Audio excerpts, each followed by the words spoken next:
Bueno, hoy estamos con nuestra preciosa paciente. Mi objetivo hoy es poder compartir con ustedes perlas, tips y truquitos para poder identificar los diferentes músculos del tercio inferior de la cara. El músculo depresor del ángulo oral, depresor del labio inferior, músculo mentalis, platisma y también massetero. Ayudarlos a identificar la profundidad, la función y la relevancia clínica. Y demostrar, por supuesto, el scanning de longitudinal, visión transversal y en posición dinámica. Por lo tanto, si nosotros queremos identificar el músculo depresor del ángulo de la boca, tenemos que considerar una prueba de gel suficiente, sin que sea mucho, sin presión y además en esta posición. Luego, aquí en el ecógrafo podemos ver la imagen claramente, la separación entre la epidermis, la dermis, el tejido celular subcutáneo, el SMAS, que está directamente relacionado con el músculo depresor del ángulo de la boca, que podemos ver que cruza los diferentes planos de inyección y planos anatómicos. Es importante saber que el músculo depresor del ángulo de la boca es mucho más fino de lo que en realidad vemos aquí en la pantalla. Ahora vamos a poder identificar cómo el músculo depresor del ángulo oral hace su función en contracción.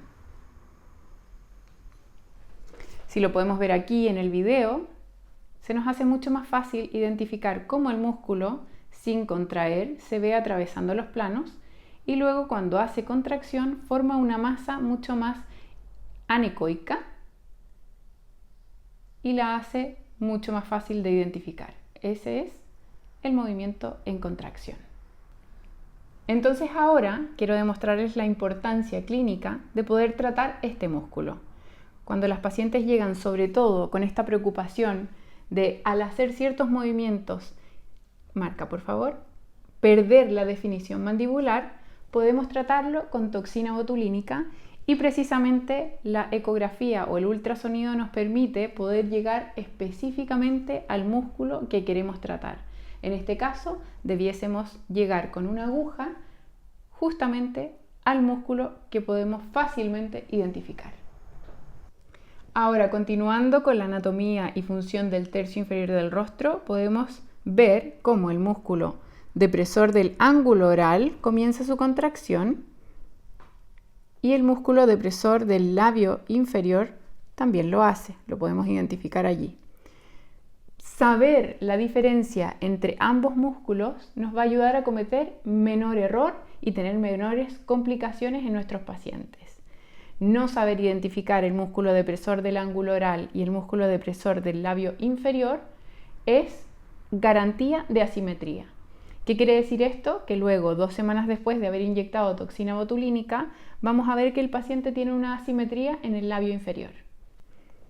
Ahora, mostrándoles la anatomía normal del mentón, quiero que vean cómo podemos ver el hueso, el músculo, algunas fibras del músculo que van hacia la dermis y luego la epidermis. Estas áreas son el gel. Ahora, el músculo en función, si le pedimos a la paciente que contraiga, podemos identificar cómo el músculo genera una pequeña bolita más anecoica y muchas veces incluso podemos perder la imagen del hueso por esta fuerza de contracción del músculo. Este músculo, como lo podemos ver, comienza en la zona más profunda y va avanzando hacia la dermis más superficial.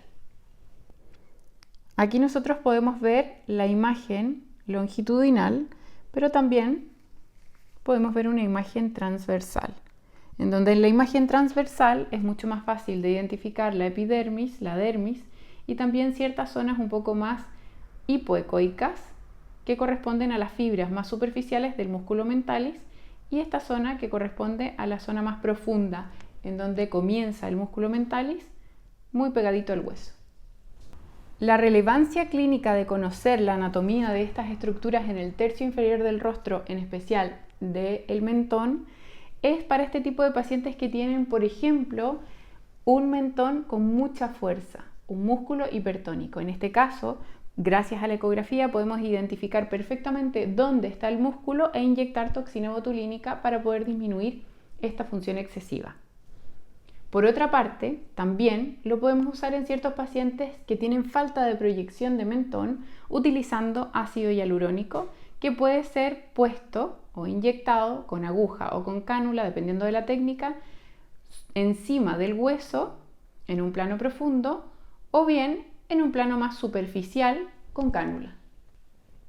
A día de hoy tenemos un montón de pacientes que están buscando mejorar el área del cuello.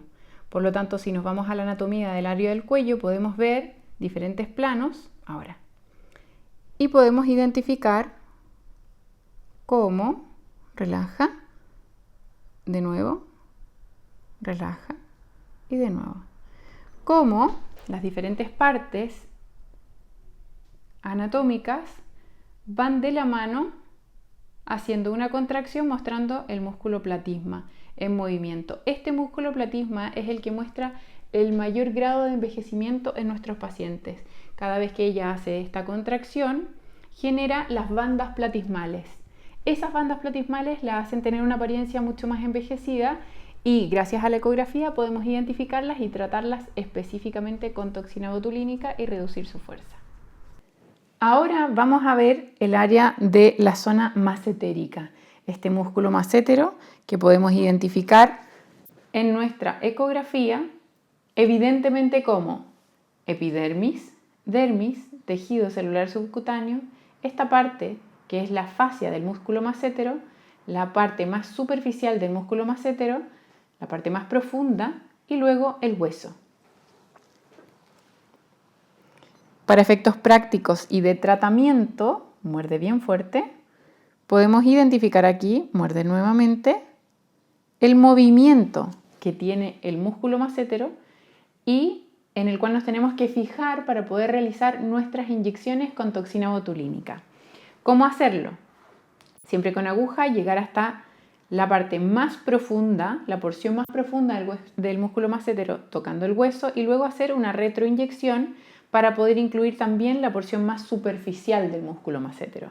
No pasar más superficial que la fascia del massétero para no perder producto, pero para evitar tener esta complicación que es como el efecto paradojal del músculo massétero que genera clínicamente una especie de pelota en el paciente cuando no está inyectado correctamente, lo que tenemos que hacer es seguir estas indicaciones. Siempre inyectar ambas porciones del músculo massétero.